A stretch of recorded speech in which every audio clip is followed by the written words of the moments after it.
Supremos desejos. Preste atenção, você que está de olho na revisão da vida toda, em tudo que eu vou te trazer agora. Desde já te agradeço a companhia e a atenção. Peço para que você aperte o like aí, o joinha, o gostei. Por quê? Porque quando você faz isso, você está dizendo para o YouTube que esse vídeo é relevante e que deve ser enviado para outros aposentados e pensionistas, para que realmente eles saibam o que está acontecendo diante de todo esse contexto de insegurança jurídica e de extrema injustiça.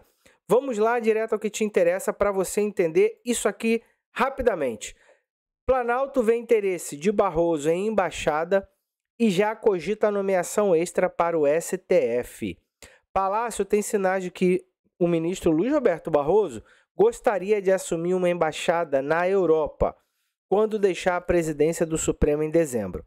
O que poderia dar a Lula a chance de fazer mais uma nomeação para a corte no atual mandato. Já há até um favorito para a cadeira. Barroso nega a intenção. Eu quero trazer esses comentários aqui para vocês. Supremos desejos. Planalto vê interesse, né?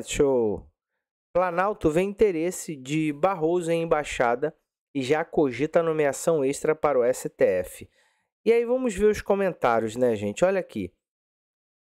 De bom grado, kkkk, né? Tá rindo. Barroso merece. Parabéns, presidente Lula. Que novidade, tem falcatruas, né? Rapaz, como se chama isso mesmo? Por que não entraram na investigação do rombo do INSS? Só amizades, né? Com relação a isso, Felipe, só para vocês entenderem, gente, por que o STF ainda não entrou? Porque o Ministério Público Federal e o Procurador-Geral da República ainda não levou esse tema para o STF. Tá? Existe um princípio da inércia do judiciário e existe o ativismo judicial. São questões complexas aí que a gente pode tratar em outro vídeo. Tá? E tem vídeos nossos aqui falando sobre isso.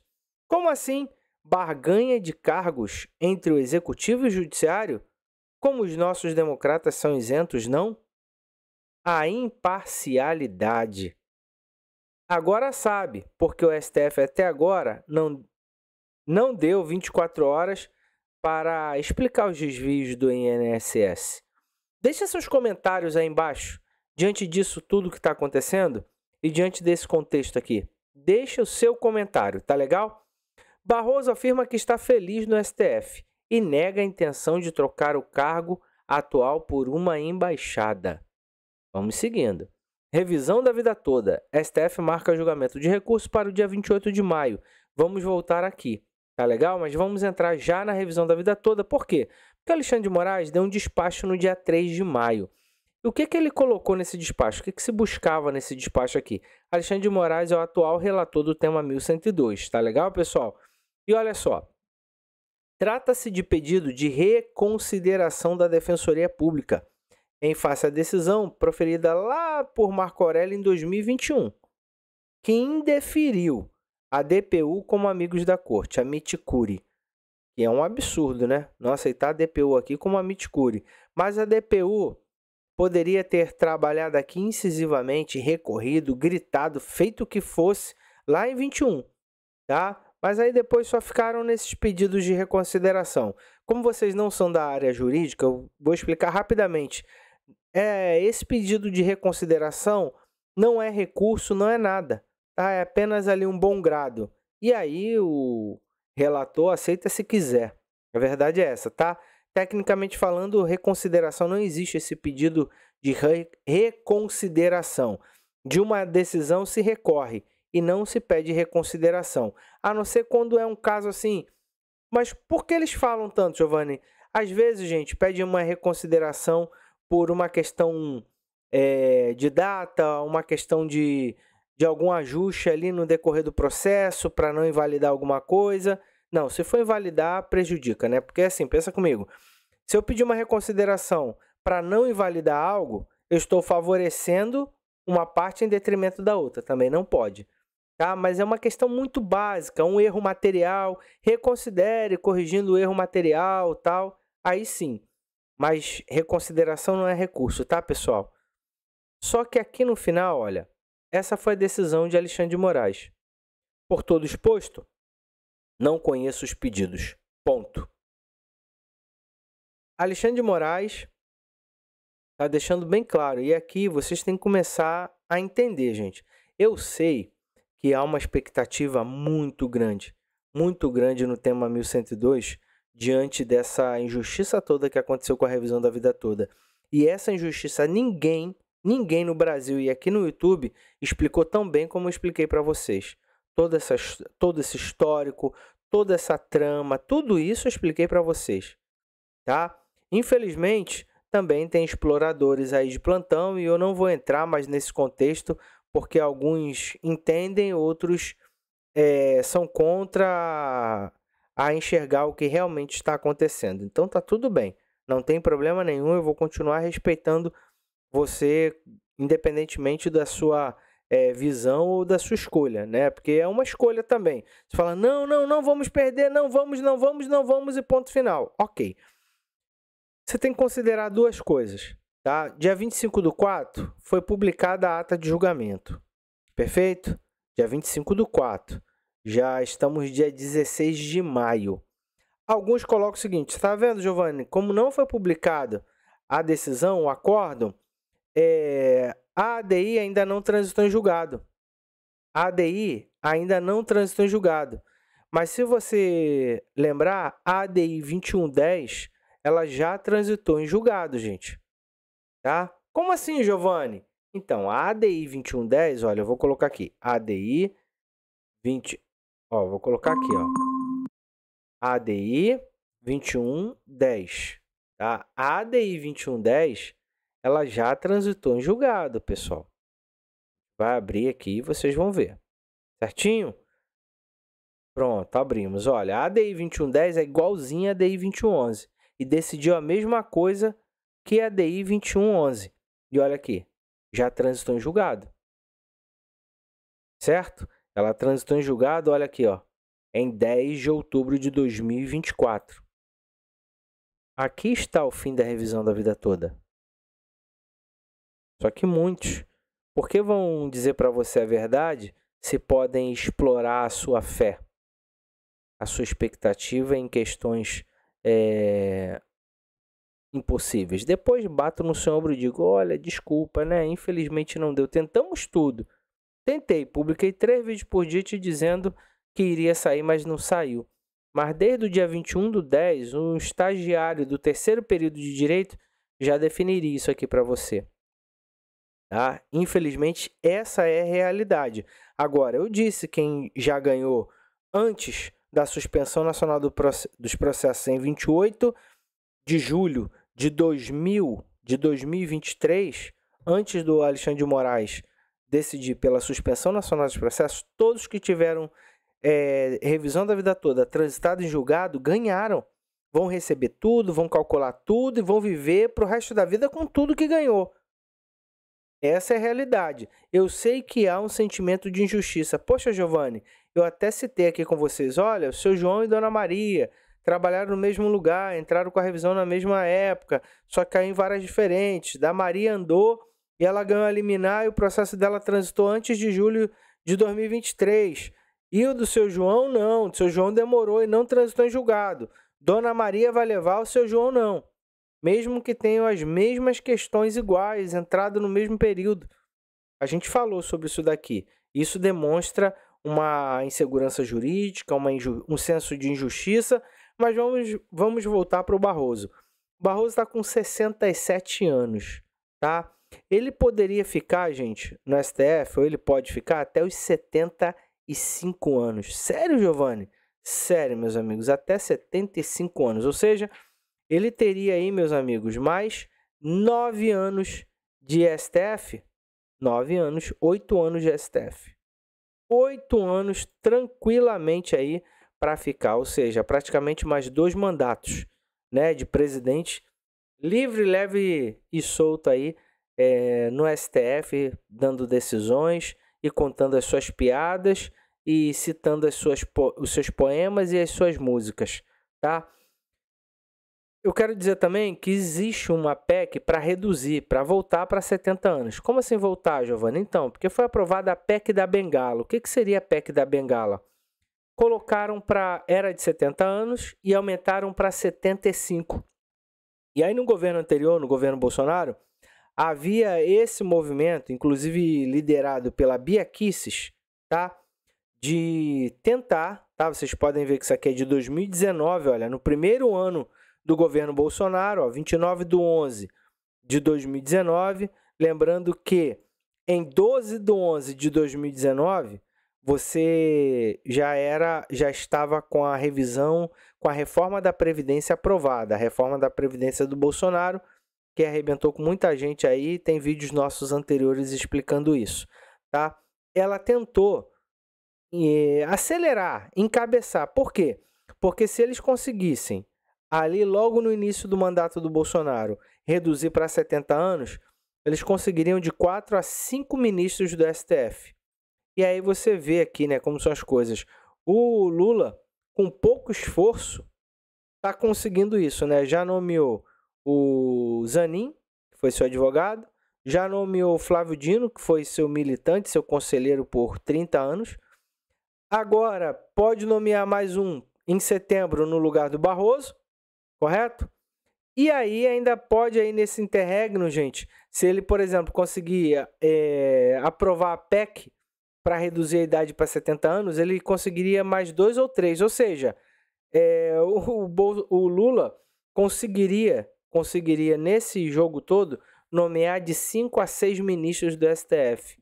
Metade do STF, ou mais da metade do STF, nesse mandato dele aí, que faltam alguns meses, né? Porque outubro de 2026 tem eleições para presidente, senador, deputado federal, deputado estadual e governador. Então fique ligado, escolha aí os seus políticos, né? Comece a pesquisar, porque em outubro de 2026 você vai ter que votar para presidente, senador, deputado federal, deputado estadual e governador, certo? Quero encerrar aqui mostrando para vocês essa questão da ação popular, tá? Eu ajuizei juntamente com um dos maiores juristas do Brasil hoje, tá? Processualistas, que é o Eric Navarro. A gente já entrou com a ação popular, visando derrubar essa instrução normativa que inverte. Eu vou trazer só um pedacinho aqui para vocês, tá? Só para vocês entenderem o contexto de tudo que está acontecendo. Em 12 de maio, foi publicada a instrução normativa, que estabelece um fluxo de consulta e contestação e restituição por entidades associativas e sindicais, de descontos indevidos em mensalidades associativas em benefícios previdenciários. Agrava sobremaneira a situação o fato de que o referido ato normativo limita em 5 anos o ressarcimento dos valores. Certo? Eu vou ser rápido aqui. A maioria dessas entidades associativas e sindicais eram utilizadas como fachadas, não possuindo qualquer patrimônio significativo. Suas diretorias, em grande parte, eram compostas por laranjas, dificultando sobremaneira a efetiva responsabilização e a recuperação dos valores desviados. Diante desse cenário de fraude estruturada e da provável insolvência das entidades criminosas, a previsão de restituição por GRU, o que acontece, gente? Colocaram lá no artigo 9º, parágrafo único, vai gerar uma GRU. Só que se eles não te pagarem, gente, nada vai acontecer. Outra questão que a gente citou aqui foi a inexplicável ausência de protagonismo do Ministério Público Federal. E aí, gente, a gente foi colocando bastante informações relevantes que certamente culminarão com a suspensão dessa instrução normativa que nada mais faz do que inverter o ônus probatório. Ou seja, não consideram a vulnerabilidade dos idosos. a fragilidade econômica, a exclusão digital, não consideram, dentro de toda essa situação que eu estou te contando, que os idosos ainda são os maiores potenciais, as maiores potenciais vítimas de golpes e de fraudes. E aí a gente coloca aqui, da inversão indevida do ônus da prova e da prova diabólica. Sim, a gente fala e sustenta tudo isso e pede a suspensão. Tem muita coisa para você entender aqui. Só para você ter uma ideia, a AGU fez uma coletiva de imprensa dizendo que processou 12 empresas. Eu vou colocar esse trechinho aqui porque eu acho relevante vocês acompanharem comigo. Estou colocando fone, é ao vivo assim mesmo, para vocês entenderem isso. Só que assim, gente, são mais de 30, são na verdade 41 associações, tá? E eles, tá? Vou colocar aqui só esse trecho para vocês acompanharem comigo, tá legal? Deixa eu pegar esse trecho aqui e vocês vão ver o que inclusive, esse aqui é o mais cotado. Esse aqui, o Jorge Messias, que você aí da Revisão da Vida Toda conhece muito bem, é o mais cotado para assumir a vaga de Luiz Roberto Barroso. Mas preste atenção, olha só. Quero informar a vocês que, cumprindo a determinação do presidente Lula, nesta manhã nós estamos apresentando uma ação cautelar inominada com pedido imediato de bloqueio de bens contra 12 entidades associativas que foram... 12 entidades associativas, não é isso? Você acabou de ouvir. Contra 12 sociedades associativas, entidades associativas. Estamos encaminhando para 41 entidades, para que em 15 dias úteis elas informem a comprovação. Ou seja, é isso aqui que a gente conversou na ação popular e colocou e fundamentou muito bem, da seletividade da atuação da AGU e da inércia injustificável, novamente, a gente reitera isso muito, injustificável do Ministério Público Federal. O fato, gente, é que dia 28 vai ser apenas um ato de formalidade para decretar a extinção do tema 1102, do RE 1.276.977, por perda do objeto. Tendo a questão já ocorrido o trânsito em julgado da revisão da vida toda na ADI 2110, e a ADI 2111 está aqui só para não deixar nada aberto. Arremata o tema 1102 e logo em seguida, em ato contínuo, finaliza a ADI 2111. Espero ter te esclarecido. Giovanni, vamos ter esperanças. Não, gente, tem questões. Eu não estou aqui para te enganar e nem mentir para você. E eu sou um profissional do direito. Se eu vier para cá, mesmo sabendo a verdade, e não te conto, isso, além de pecado, é burrice e ignorância, ou apenas um mero desvio de caráter e ganância da minha parte, por criar falsas esperanças. Se eu culpo o presidente Lula, se eu culpo o STF, se eu culpo os senadores, os deputados federais, não. Eu culpo cada brasileiro, cada aposentado e pensionista, que não quis tomar atitude cidadã e ficou aqui acreditando em quem estava gravando 3 vídeos por dia dizendo que você ia ter reviravolta.